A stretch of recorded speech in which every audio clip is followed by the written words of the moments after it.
And a good Tuesday morning to you. Welcome into the Nick Craig Show, streaming live this morning on YouTube, Rumble, and X. Don't forget that you can take the show with you 24/7 on demand by checking out the Nick Craig Show in your favorite podcast app. You can also listen online by visiting the website nickcraig.com.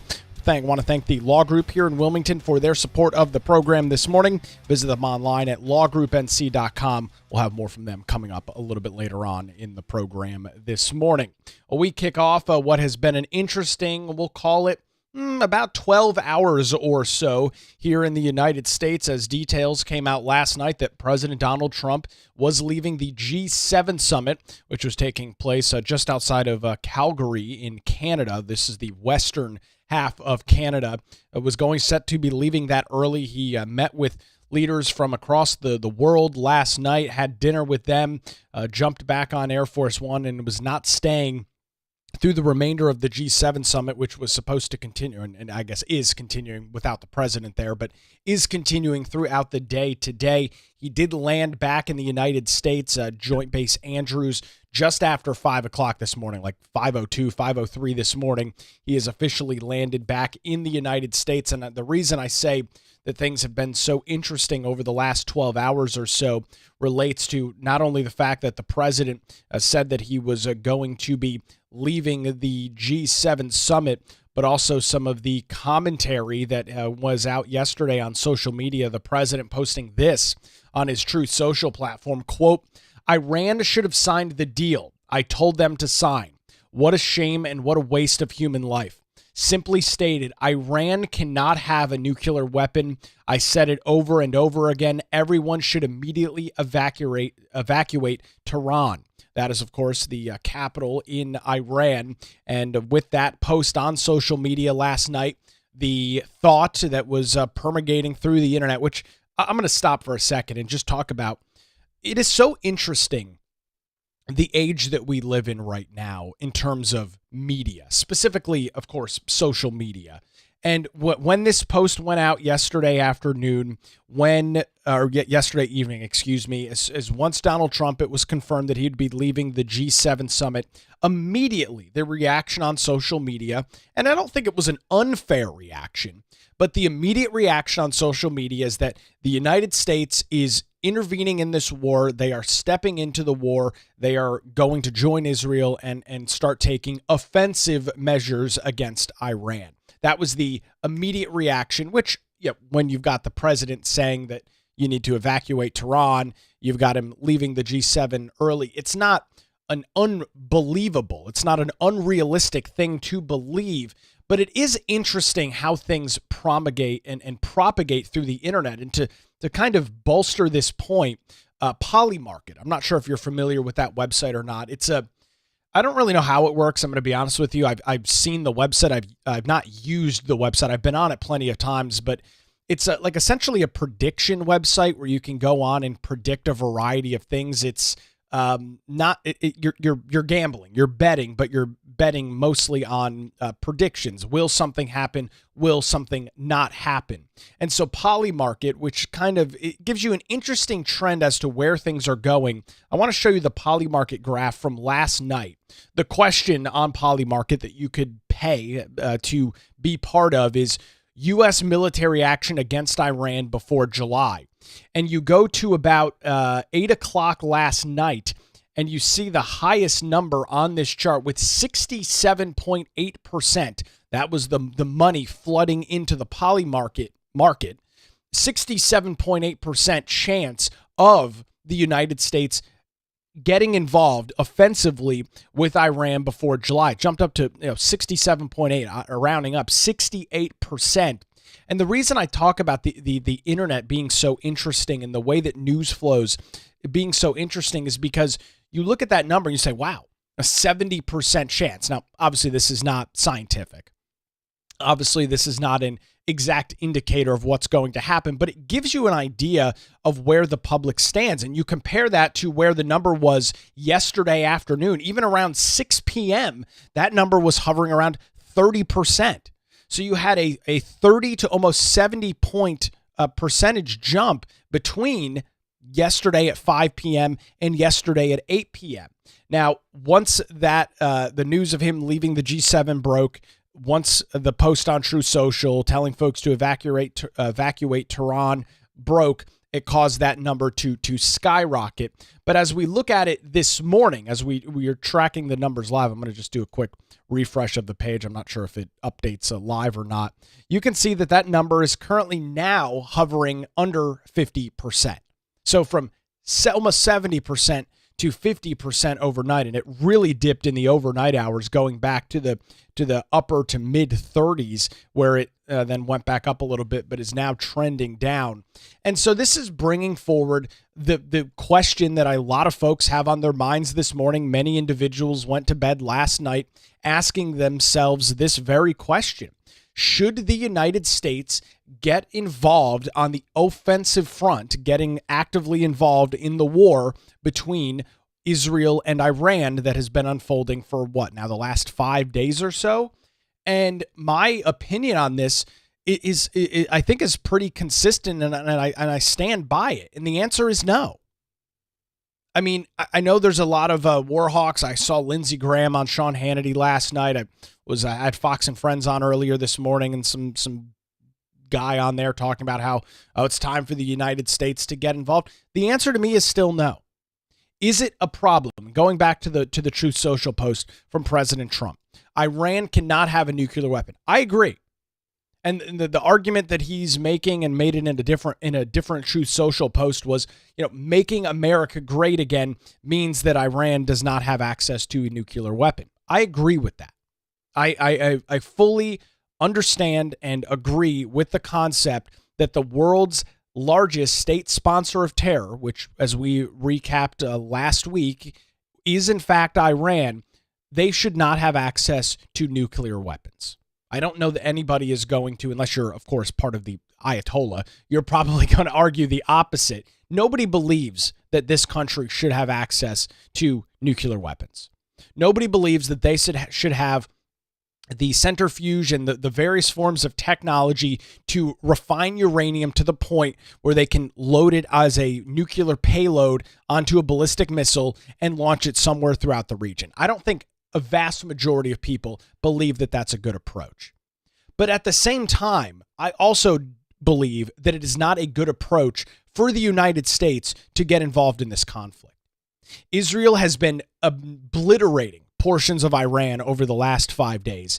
Israel has almost complete and exclusive control over the airspace in Iran. There has not been a single Israeli plane, a single Israeli drone, or any sort of air support that has even been shot down by the Iranian military, by the Iranian Guard. It just hasn't happened. The air superiority is completely locked down this morning by Israel, and will remain this way as they continue to target strategic individuals within the country. We learned overnight that another high-up official within the Iranian Guard was in fact killed by an Israeli airstrike last night. So that has been yet another successful attempt, as Israel has been very strategic in going after high-ups within the leadership in Iran. And that's where I think this needs to stay. I don't know why the United States would get involved on the actively involved in this, being going on the offensive with this whole thing. It doesn't make any sense. Do you want Iran to have nuclear weapons? No. But there's other ways around that without the United States having to be actively involved.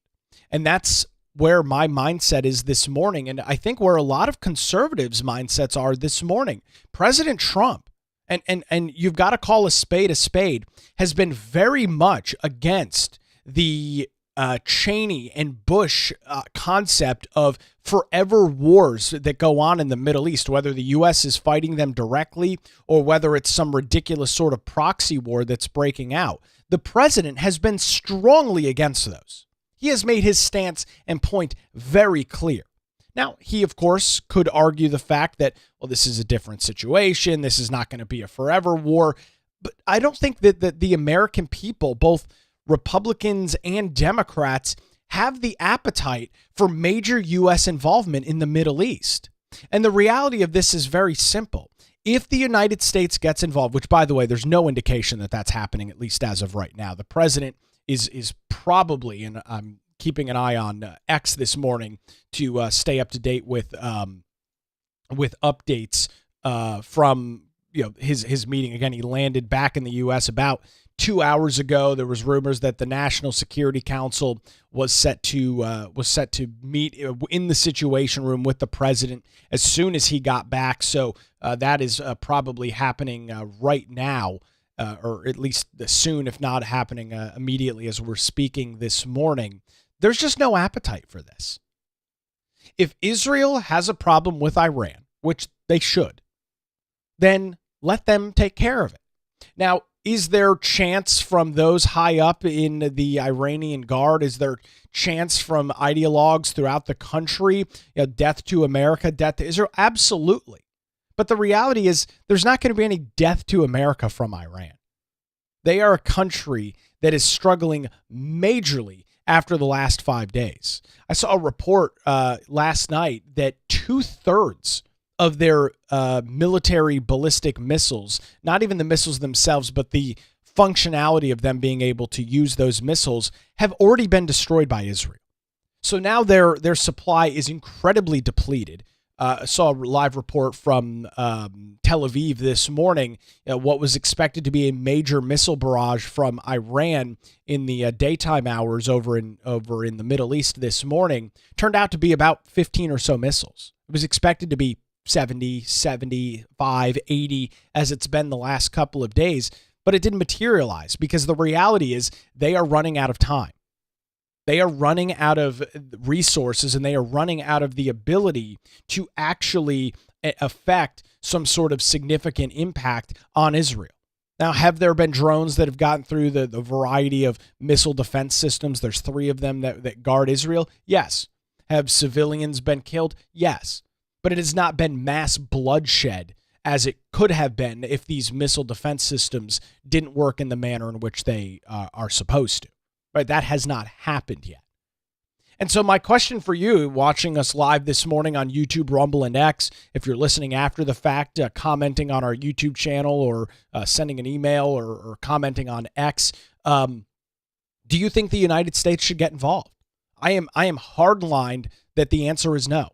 I have a hardline thought that it is not beneficial for the United States.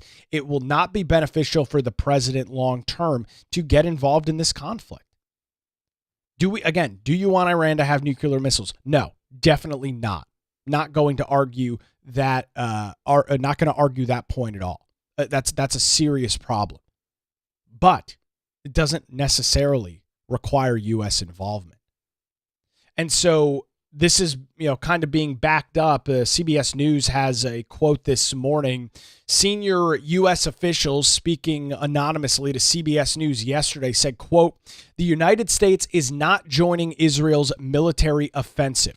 Despite reports that President Trump asked his National Security Council to the Situation Room upon his return to the White House, cabinet members in the National Security Council have noted that they have already been on standby 24 hours a day for the last couple of days, including since Israel's strikes on Iran began last week." So that doesn't seem to be anything abnormal. Now, the president was, in fact, on Air Force One this morning, a little press gaggle. This was 1:35 a.m. In Washington, D.C. Before he was setting to take off from Canada. He did make his way back to the press room in Air Force One. The audio is, of course, because it's coming from a plane, the audio is not amazing. But here's some of the comments from the president last night and into the early morning hours here on the East Coast. Depends on what happens when I get back. What specifically is better than a ceasefire? What are you looking for here? And then a real end, not a ceasefire. And then So something that would be permanent. or giving up entirely. Is that okay too? Are you closer? Are you possible? Is that possible in like 24? Why not? Certainly possible. Complete give up. That's possible. Has the chairman of the Joint Chiefs and the Secretary of Defense drawn up plans for you if Iran were to attack U.S. bases or do any damage to I U.S. can't do bases? anything. Just can't do it. Can I ask you, because there's been some skepticism, is there any guarantee that if the U.S. did get involved militarily, that a U.S. bomb could destroy Iran's nuclear program and facilities? So everything or anything in life, you know that. Look at you, right? There's no guarantee. But you're saying a guarantee on what? Do you think if the U.S. got involved militarily, it would actually wipe out Iran's nuclear program? Or where's your assessment of that? I hope their program's going to be wiped out long before that. They're not going to have a nuclear weapon. And so the question there, and that's kind of the key point of this back and forth exchange. I know the audio is a little hard to understand because all of the background noises, they're sitting on an airplane and the engines are fired up and everything. The question was, there's been the discussion that the United States would go in with one of their bunker buster bombs, drop it because one of the main Iranian nuclear facilities is buried underground. Of course, they're trying to be strategic and make sure that it's not easily accessible to air attacks like you've seen from Israel over the last couple of days. And the president's comments, I think, were pretty clear. Hopefully that's done. That will be done long before, seemingly indicating that the United States is not going to get involved. And I hope he stands by that. Because, I mean, this agenda of America first, and I know that Iran poses a threat. I'm not going to argue that point at all. But this idea that the United States actively gets involved in this situation is just not America first. It's not. And I would argue, President Trump ran multiple campaigns on talking about forever wars and not having the United States involved in every single freaking international conflict that goes on. And so he is going to have a hard time with his base. He is going to have a hard time with his supporters actively getting involved in this situation. I genuinely believe that he is going to face some significant battles politically if he decides to get involved. And so, he talks about and continues to mention that Iran cannot be allowed to have nuclear weapons. I agree. I'm in full agreement of that. And so our strongest ally in the Middle East, Israel, that we fund at the tune of billions of dollars a year, if not trillions of dollars a year, should be able to handle the situation. Right? I mean, it's the reason we give them so much money, hopefully. If they're incapable of dealing with this themselves, then why the hell are we funding them? Why are they the largest recipient of U.S. aid? If they're incapable of dealing with a foreign enemy right on their doorstep, right? Literally just one or two countries over from them? If they can't deal with that, then maybe the United States needs to go back to the drawing board and decide, why are we funding Israel at the tune of hundreds of billions, if not trillions of dollars a year? I think that's a fair question to ask. This situation needs to be dealt with in the region. This is something that we've got strategic partners throughout the Middle East, whether it's Israel or the UAE or Saudi Arabia. We've got strategic partners in the region. Why don't they get involved before the United States? Right, to me, this is no different than the discussion over Israel and Ukraine. Now, the stakes of course, are a little bit different. But before the United States continues its involvement, which is what the previous administration wanted to do, just funnel money forever to Ukraine, what about the rest of Europe? What about the rest of the other allies and strategic partners? We always hear from the left about how important our allies are, our allies this, our allies that. Well, then let the allies deal with it. Almost every single one of these countries receives large amounts of military aid from the United States. Let them deal with it. I'm as clear as I can be on this. I do not want the United States involved in this conflict. If they want to, and what we've been doing is we've had our jets over Israel shooting down rockets, that's fine. That's solely defensive over an ally. No problem with that at all. But the second that the United States decides that we're going to go and start dropping bunker busters on portions of Tehran and going after nuclear facilities, I'm going to have to break with the president. I am not in agreement that that is a good solution and a good path forward for the United States of America. It's just not. I strongly am against that. And so that's kind of the latest that we're tracking this morning. I was hopeful that I'd have a lot more to bring to you again over the last 12 hours. Things have been rather, I don't even know what word you'd use, contentious. There's been a lot of questions being asked over the last 12 hours with President Trump leaving the G7 and some of his commentary on Truth Social about the ongoing situation. But that's really all we're learning this morning. I would imagine that a meeting with the National Security Council is either happening right now or happening soon. And you can imagine that now that the president is back in Washington, D.C., is back in the Situation Room, will be back in the White House, that we will hear more maybe from him, if not him, some of his surrogates, whether that be the press secretary or other folks. And to kind of bolster this point, Pete Hegseth was on with Jesse Waters last night on Fox News. This was some of the back and forth between the Secretary of Defense and Jesse Waters about this exact situation. Does the United States get involved? Here's Pete Hegseth. So you're going to be in the Situation Room pretty soon with the president. Is he still aiming for a nuclear deal with the Iranians? Of course. The president's, as he said today, his position has not changed. What you're watching in real time is peace through strength and America first. Our job is to be strong.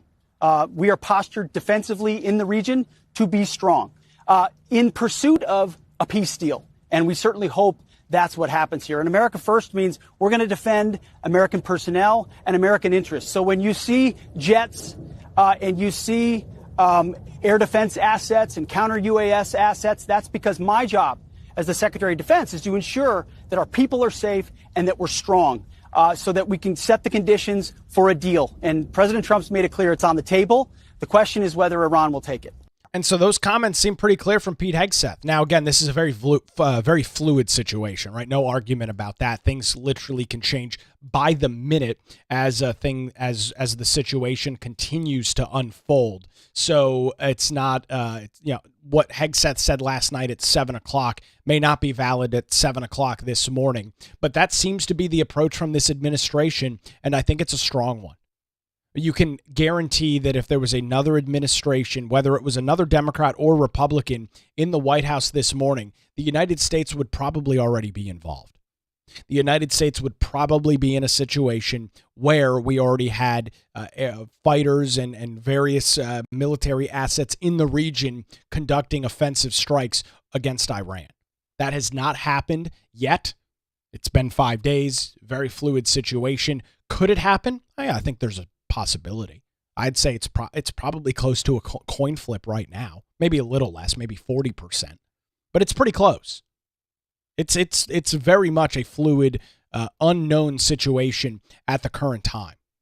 So I hope the president, I hope Pete Hegseth and some of the other voices in the room can continue to encourage him to not get involved in this situation, continue to provide the defense if it's needed to Israel, if that's what needs to be done. But I do not want the United States involved in this in any way, shape, or form any more than we are right now. I think it's bad for America. It's bad for the America First agenda, and it's very bad for President Trump, who has been actively and adamantly against forever wars that seem to go on in the Middle East. Can the Iranian nuclear program be defeated without U.S. involvement? To me, the answer is yes. If Israel cares enough to get rid of it, then they should, and they have the ability to do so.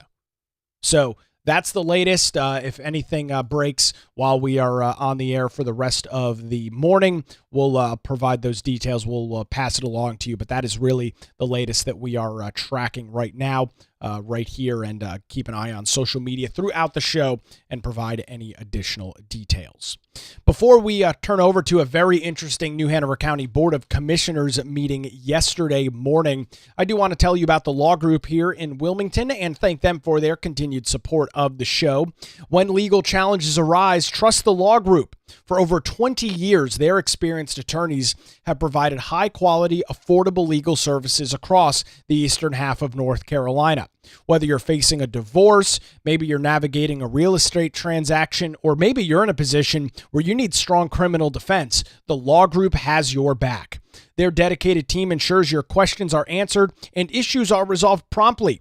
Great news, ladies and gentlemen. They're located in downtown Wilmington and just a phone call away at 910-251-6088, or you can visit them online at lawgroupnc.com. That's 910-251-6088 or their website, lawgroupnc.com. The Law Group, experience and dedication you can rely on. I did use the Law Group coming up on 5 years ago in my real estate transaction when I purchased my home. Phenomenal experience, classic grade A individuals over at the Law Group. Appreciate their support of the show. Reach out to them at lawgroupnc.com or give them a call at 910-251-6088.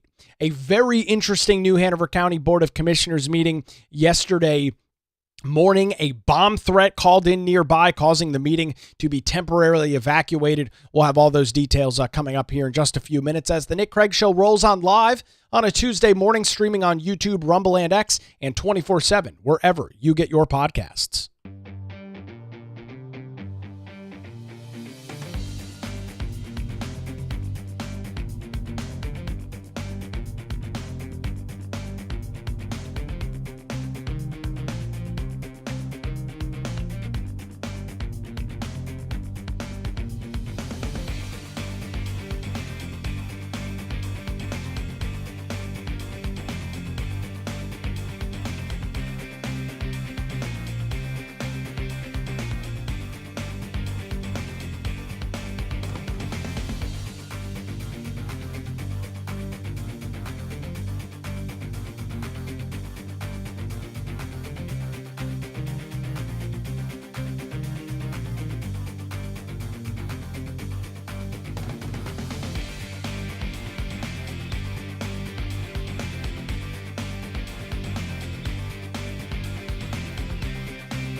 And a good Tuesday morning to you. Welcome back to the Nick Craig Show, streaming live this morning on YouTube, Rumble, and X. Don't forget, you can listen online on demand 24/7 wherever you get your podcasts. So yesterday, obviously, on the show, we spent the program talking about the county budget, the 30.6 cent property tax budget that was passed last Thursday by the New Hanover County Board of Commissioners in a 3-2 party line vote. Commission Chair Bill Rivenbark, Vice Chair Leanne Pierce, and Commissioner Dane Scalise voting in favor of that 30.6 cent rate. Democrats Rob Zappel and Stephanie Walker voting against that budget at the meeting last Thursday. So obviously it was expecting some level of conversation to be taking place, and it in fact did at the meeting yesterday morning downtown at the New Hanover County Historic Courthouse, with a lot of public speakers, many nonprofits coming to the podium and expressing their disdain for the Republicans on the commission for having the audacity to lower property tax rates for individuals within New Hanover County. And about halfway through the public comment period, right around 10 o'clock yesterday, this situation unfolded live at the courthouse and streaming online. Interruption, but we have a credible threat in the adjacent courthouse that is being swept at this time, and we are going to vacate the property. Sheriff, am I hearing that correctly? Go ahead and take the floor, please. Building out on the sidewalk, please. Everybody, can everybody just give me 1 second, please, and just maintain your seats? So you had a credible threat being called into the courthouse, not the historic courthouse where the county commission was meeting, but the actual courthouse, which is, by the way, right next door to where the commissioners meet. So right around 10:30 or so, a little before 10:30, you had the meeting being evacuated due to that situation. It was about an hour or so later that the commissioners were able to reconvene the meeting. Here's Leanne Pierce reopening that meeting after about an hour after the building was cleared. We will recontinue our meeting, and just for a recap for the public, we did have a bomb threat to the courthouse. We're not sure if it was this one or the one next door, but our Sheriff's Department has swept both buildings and have told us it is safe to re-enter the property.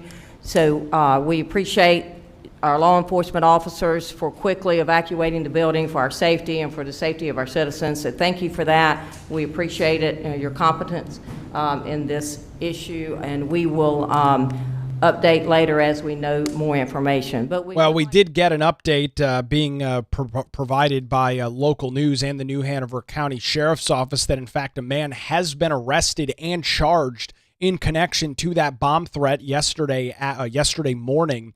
The threat and the call came in about 10:10 yesterday morning through a call to 911, according to the New Hanover County Sheriff's Office. An individual by the name of Benjamin Dion Patrick was arrested shortly after the bomb threat was made at his home. The sheriff's office released a statement saying, quote, "Sheriff's Office deputies secured the scene and evacuated the New Hanover County Courthouse as well as the New Hanover County Historic Courthouse. The Sheriff's Office Bomb Squad unit conducted a full sweep of the courthouse and the adjacent historic courthouse. Patrick has been charged with making a false report concerning a destructive device, misuse of 911, making a false report to law enforcement, currently being held in the New Hanover County Detention Facility under no bond. According to a spokesperson with the county, the bomb threat referenced a building next to where the commissioners were meeting.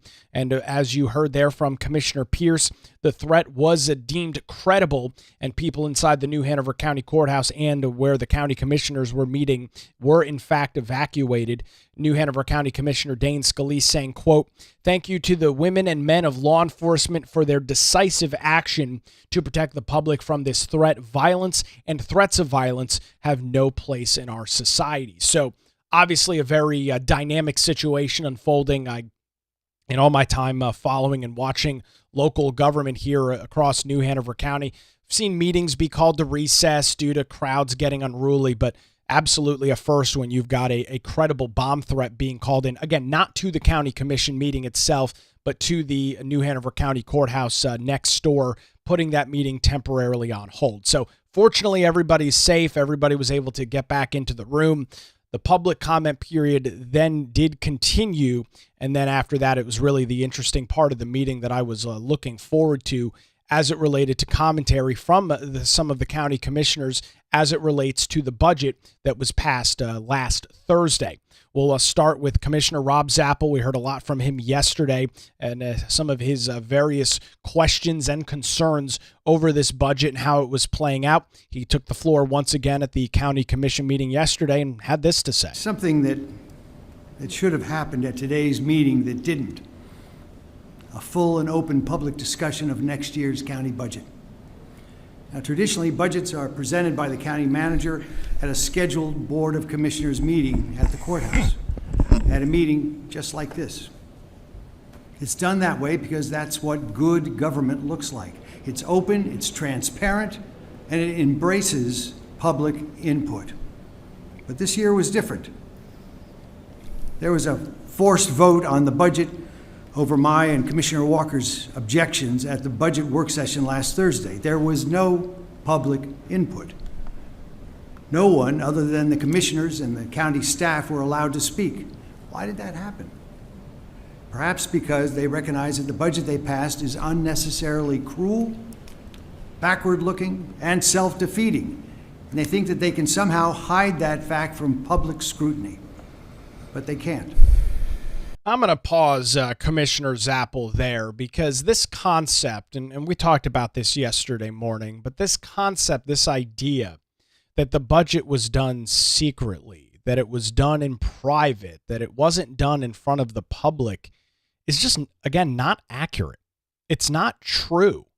And this was pointed out by Commissioner Dane Scalise during the meeting that took place yesterday. If you roll the clocks back to June the 2nd of this year, back just a couple of weeks ago, this was Rob Zappel during the June 2nd County Commission meeting after hearing public feedback on the budget for over an hour. Take a listen to this. I know you started off the meeting with your statement about not wanting to vote. I think we've heard from the public now, and we've certainly heard from our staff, and I know there's been discussion internally for quite some time. I'm curious if you would accept a motion to move forward and vote on the budget so that we can. I know you started other so things. that we can get it done. Commitment to. I mean, that was the point. Is that this vote on June the 2nd, the same day that the county budget was brought to the public, the same time that the public had the opportunity to provide feedback on the budget, commissioners, including Rob Zappel and Stephanie Walker, wanted to vote on the budget at that meeting on June the 2nd. So this concept, this idea that the process has been rushed, this concept, this idea that the budget was hidden from the public and didn't allow public feedback and comment is frankly just inaccurate. This is an attempt, a political attempt by Rob Zappel to dissuade the public from the facts of the matter. And before I continue with some of the commentary from Rob Zappel, I'd like to play you commentary from Dane Scalise about this very issue. Here is Dane yesterday at the meeting. I want to make several points, first beginning with the issue of alleged transparency or lack thereof. The facts are, after the proposed budget was presented by the county manager in May, we had a hearing at the beginning of this month, and that was the first available opportunity for the public to come and speak to us, and they did. Commissioner Zappel did not want to delay the vote at that time. He made a motion to move forward with the budget at the first available opportunity. And now that the budget that he intended to put together did not pass, he takes exception to the timeliness of this vote, when in fact Commissioner Zappel intended for the budget to be passed without meaningful input from the public at a first available meeting. It is disingenuous to say that we have rushed this process whenever you, sir, attempted to pass this budget at the first available opportunity.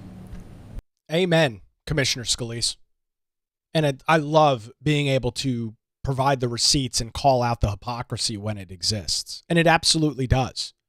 You can't, out of one side of your mouth, talk about how Dane, Leanne, and Bill rushed this budget through, rammed it through on the public, when you were willing to, more than 15 days ago, trying to vote on this budget. Literally, I was at the meeting where he made that motion. We played the clips. You heard the public feedback. You heard the public commentary at that meeting. Commissioner Zappel was ready to vote at that period of time.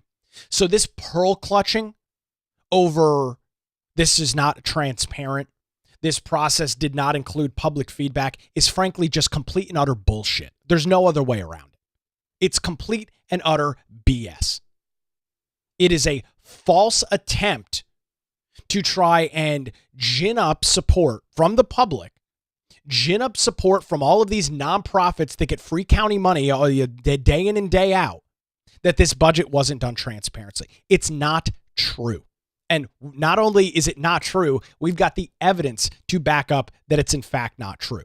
If Rob Zappel is so freaking concerned about transparency, if he is so freaking concerned about public input, then why the hell on June the 2nd of this year did he try and ram the budget through just minutes after the public comment period? If he was so concerned about listening to the public, if he was so concerned about the public feedback, why did he try and vote on this budget almost 15 days ago? I think that's a valid question to ask, is it not? And I appreciate Commissioner Dane Scalise for calling out the hypocrisy, because that's exactly what it is.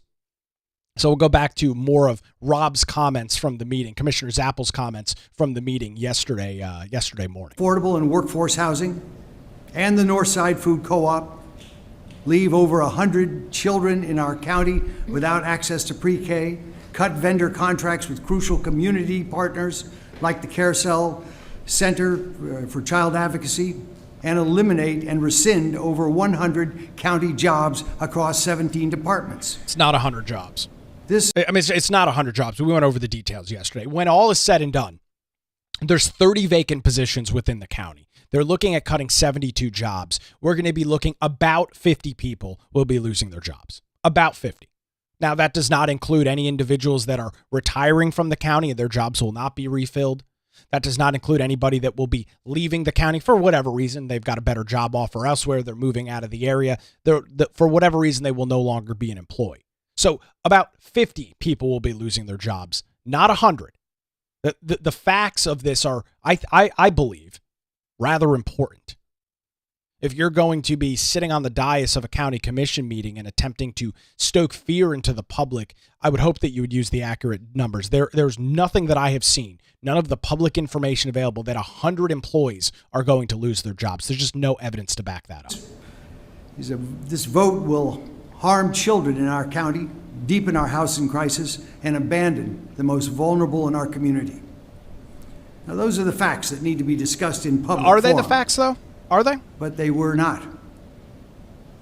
To illustrate the deep frustration felt by the public, I have chosen two brief emails that were sent to the commissioners that speak directly to the damage that this rushed budget has already caused.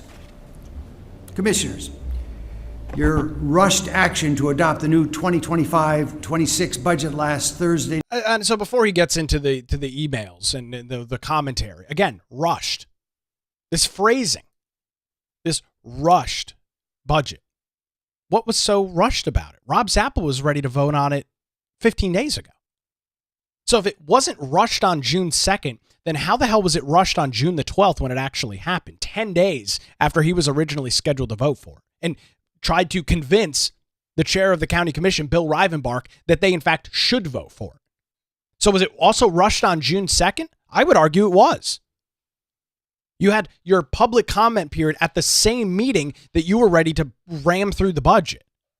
So this framing is completely disingenuous. And Rob Zappel's a nice enough guy. I've always had a good relationship with him. He's a complete freaking hypocrite. There's no other way around it. He is a complete hypocrite if he is going to claim that what happened last Thursday was rushed when he was ready to vote on the budget 10 days before the meeting last Thursday. Night has lacked consideration on the personal lives that it is affecting. This is how it has impacted our family.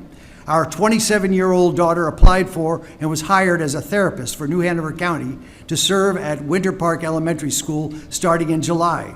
During her interview process, she was concerned that it might be a fluid position. She asked questions, did her due diligence to make sure she was not taking a risk with job security. She was told that the position had been in place for years and had never been affected by budget cuts or adjustments. After much thought and consideration, she decided to move from her 4-year position as a therapist at an adolescent psychiatric hospital, take a pay cut, and go to work for the county in a job that she felt she could stay with until retirement. On Friday, as she was leaving work on one of her last days, she received a phone call that her new position had just been cut and she no longer has a job. Of course, this has been devastating and hard to understand.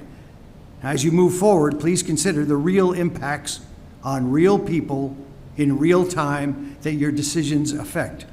Now, let's stop that. Is the point that he's bringing up a valid one? Absolutely. Does this budget have real impacts on real people? Sure. Are there individuals that are going to be losing their employment through New Hanover County as a result of this budget? Absolutely. But let's not pretend ourselves. Let's not masquerade the fact or hide the fact that under the originally proposed budget of $36.2 0.6 cents or 38 cents, that it would not have had a real impact on the citizens of New Hanover County. Right? This is the false dichotomy that is being presented as it relates to this budget.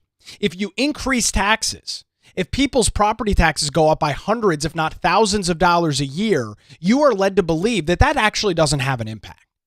You're led to believe that that doesn't actually affect residents of New Hanover County. It's a false dichotomy. Cutting and making changes affects people. Increasing government and increasing spending on the backs of the taxpayers also affects people as well. Is it a different effect? Absolutely. But it's still an effect. Regardless of whether the budget is increased or cut, it is still an effect. And by the way, the county budget wasn't cut. It is still an $11 million increase over what it was last year. Not only has this caused her to lose faith in our county leaders, but the families of New Hanover County have lost the opportunity to benefit from her experience and caring. Second, Commissioners, I've lived in North Carolina for over 26 years. Chowan, Durham, Chatham, and now New Hanover County. I am grateful for the beautiful natural and built environment that we all share and enjoy as neighbors in New Hanover County. Given the tremendous beauty that surrounds us, I'm surprised to admit that in New Hanover County, I pay the lowest property tax rate that I have paid in my time as a North Carolina resident. Isn't that a good thing? You're going to compare us to Durham? Oh, I lived in Durham. This random resident writing into Rob's Apple. I used to live in Durham, and the taxes were a whole hell of a lot more expensive. That's not something to strive for. That's not something that you should wear on your shirt as a badge of honor. We should be applauded for continuing to make the county, an affordable place to live. If you look at many of our metropolitan areas, Charlotte, Raleigh, Durham, Asheville, Winston-Salem, the price of living there is incredibly expensive, in large part due to out-of-control scope and size of government that has a significant burden on the taxpayers, aka through your property taxes. Just because you paid more taxes in Durham doesn't mean that New Hanover County needs to follow suit. I don't want to be Durham. I don't want to be Chapel Hill. I don't want to be Wake County. I don't want to be Charlotte. There's a reason that people are moving out of those areas and moving to more remote rural areas of North Carolina. The crime is out of control and it's too damn expensive to live, plain and simple. How can this be? And how long can this last? I apologize for not writing to you last week, but I will ask you to consider this week that there are people like me in New Hanover County whose benefit from our rising property values far exceeds our property tax burden. By the way, you don't benefit from your property value rising. Unless you are planning on selling your house and moving elsewhere, you don't benefit from having $1 million house on paper. There's no tangible benefit to that at all. Like me, who cannot be comfortable getting rich off of our rising property values while our youngest neighbors go without an early start to education success and while our working neighbors go without affordable housing. I have to stop this. I have to make this point once again. You have to be certifiably insane to justify to yourself that increasing property taxes makes housing more affordable. I don't know what the hell these people are smoking or drinking. There is no world where you can say increasing property taxes makes housing more affordable. Just because the county's going to piss away $3 million on so-called affordable or workforce housing, which is a sham, does not make housing more affordable. Does nobody wrap their head around this? Is this such a foreign concept that nobody can understand it? If you raise my property taxes by $700 a year, my house is therefore less affordable. If you increase my property taxes by $1,500 a year, therefore it is less affordable for me to live. Who the hell is continuing to make this argument? It is verifiably insane for somebody to believe that that's the case. There is no logic. There is no world where raising property taxes makes it more affordable. It just doesn't exist. It never has. It never will. It's a completely illogical stance to have. I'm thinking about New Hanover County today, in 10 years, and in 50 years. What do we need to do today to make sure that we have the infrastructure, resources, relationships, and commitments in place for a flourishing community? I'm willing to help pay for it, and I Then write bet a check. others are too. Then write a check if you're willing to pay Just for two it. of the multiple. I'm willing to pay for it. Okay. Then go write a $10,000 check to New Hanover County then. It's not my freaking problem. You have the money. You're privileged enough. You're in a position, according to this email, where you're willing to pay for it and you have the money to pay for it. Then go write a check to New Hanover County. Or to hell with that. Go write a $125,000 check to one of the nonprofits then. If you've got all this discretionary cash, if you've got all this extra money to just burn away, go write a check to somebody. But don't put the burden on me because your taxes are cheaper in Wilmington than they were in Durham. That's not my freaking problem. This is insane. People that believe that increasing property values and increasing the tax rate and the cost burden on residents of New Hanover County will make our area more affordable are insane. Plain and simple. There's no other word to describe them. So those are the two emails that Rob Zappel chose to pick. We'll now turn it back to Commissioner Dane Scalise, who had a very different set of emails, particularly for seniors in New Hanover County that are talking about how they can't truly afford more. I also want to address the comments in this room today as well as the comments that we've received via email. Even though I know that the people in this room may not believe me, I genuinely appreciate them.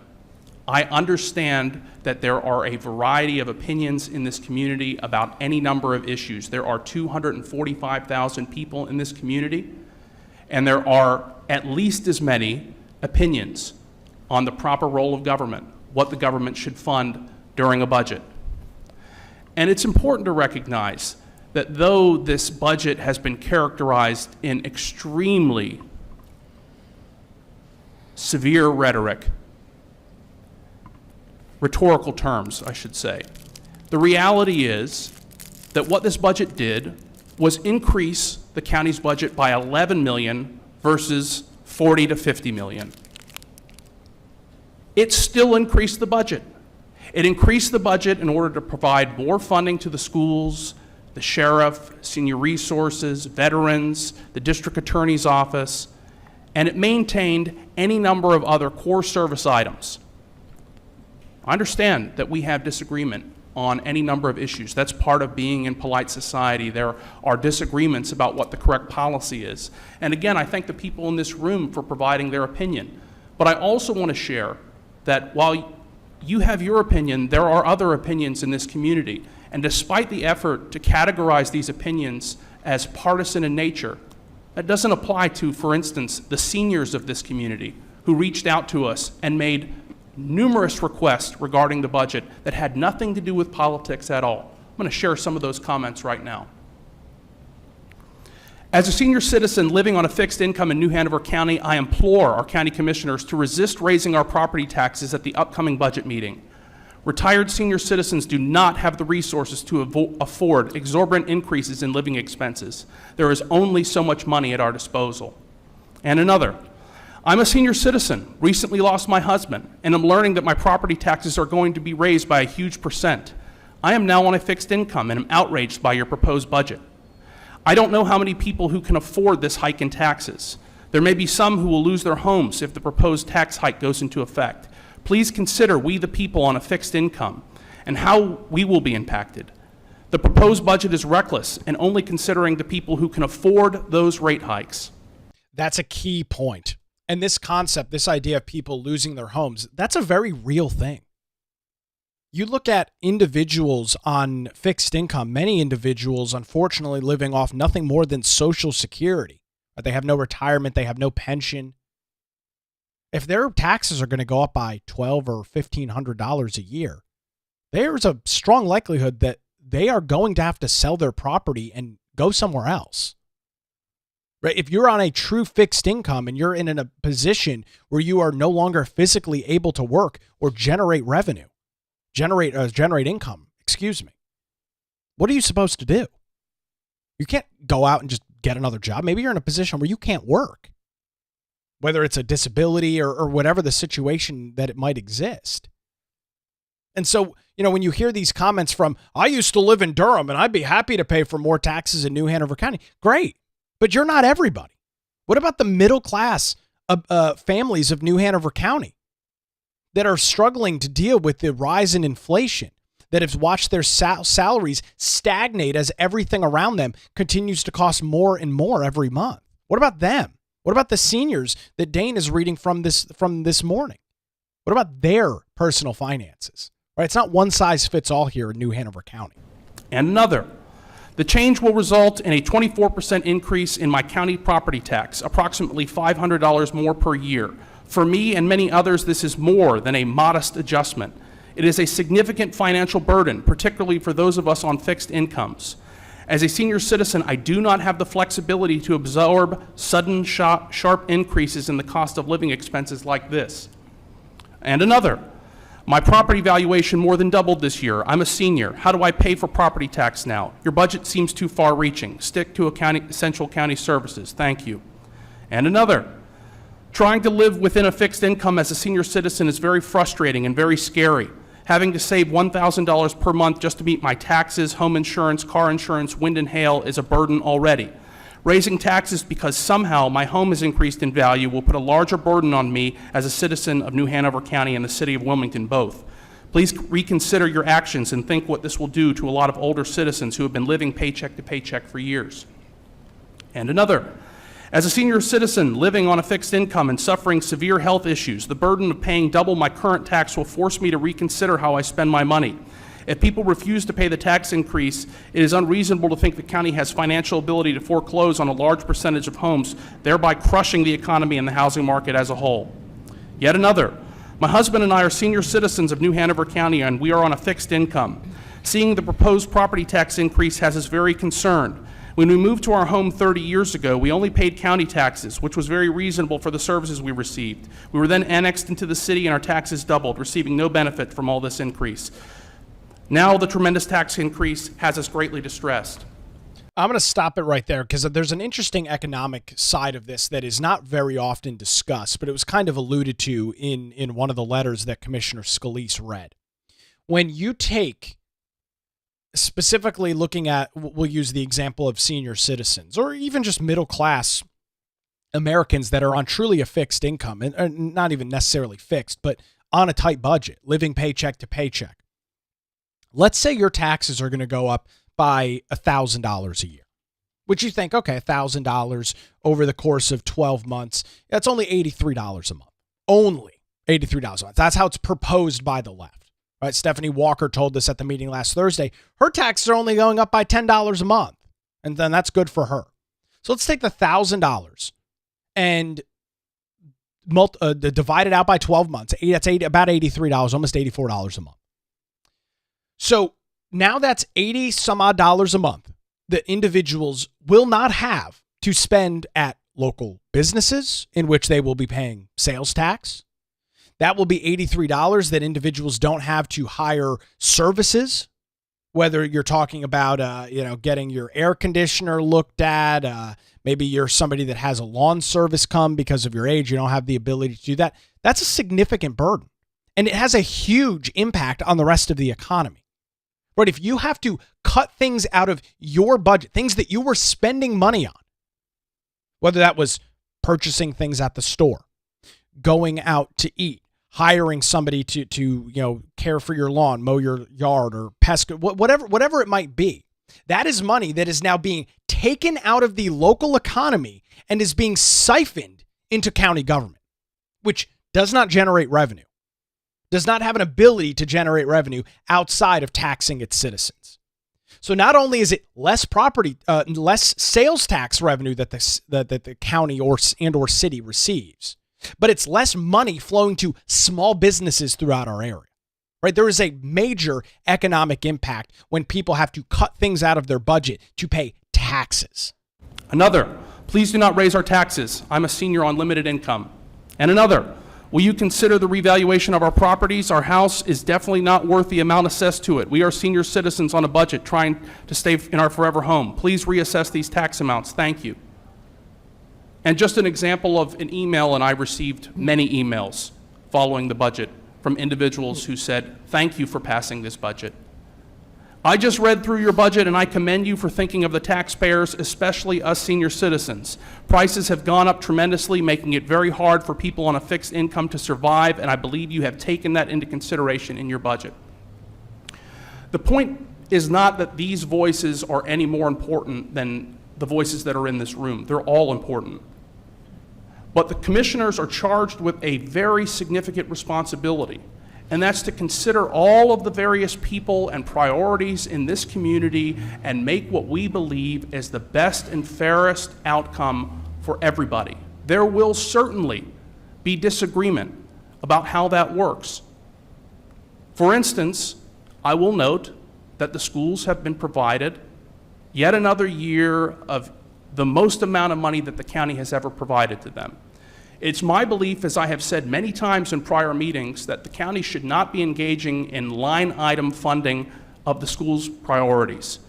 In my opinion, we should be taking all of the dollars, which means even more dollars than we already do, that we take care of independently of the schools and provide that to the schools directly for them to decide, because they are elected to decide, what policy preferences are best for the school. And I understand from hearing from the superintendent that he is desirous of doing just that with the pre-K classes, to include the money that is additional monies that we have provided to the schools. I also want to say, especially in light of this bomb threat that we just had, it doesn't matter if it's a judge who makes a decision against you or a county commission who makes a different decision than the one that you prefer. Violence and threats of violence in our community are not welcome. We must learn to agree to disagree in a better way. That is critically important, because at the end of the day, whether you want to believe it or not, every single person up here is doing what they think is the level best for the most number of people in this community. That's what the budget did, in my estimation. And I understand that there is disagreement.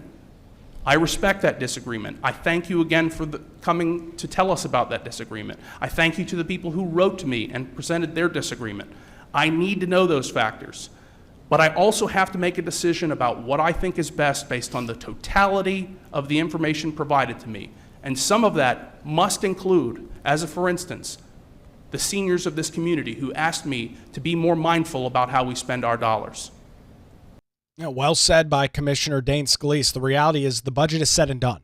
It's been passed. It is 30.6 cents per $100 of property valuation in New Hanover County, and it will end up meaning that residents of this county will save hundreds, if not thousands of dollars a year, thanks to the good financial and good fiscal stewardship showed by 3 members of the county commission. I made the pledge yesterday. I'll do it again today. You need to email the New Hanover County commissioners. They've got an all commissioners email. You need to email them and thank them for being fiscally responsible. You need to thank them for working hard and putting it on the line to provide relief to the citizens of New Hanover County.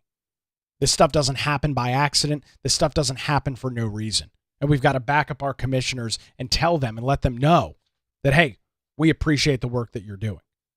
We need to tell them, hey, we appreciate that you went out and fought this battle for us and provided us with hundreds, if not thousands of dollars a year worth of relief. So email them, send them messages on social media, thank them for the work that they did, specifically commissioners, the commission chair, Bill Rivenbark, Vice Chair Leanne Pierce, and Commissioner Dane Scalise. This stuff doesn't happen by accident. And I appreciate all that they've done over the last couple of months to make this happen. And you and I will be actually reaping the benefits of that coming up here in a short time. Well, Well, that's going to do it for a Tuesday edition of the Nick Craig Show. Thanks for joining us this morning. I appreciate the Law Group for their continued support. Visit them online at lawgroupnc.com or give them a call at 910-251-6088. We'll continue to watch the ongoing conflict between Israel and Iran. Plus, Congressman David Rouser joins us tomorrow morning as well. That coming up live tomorrow morning, 7 a.m., YouTube, Rumble, and X, and 24/7, wherever you get your podcasts.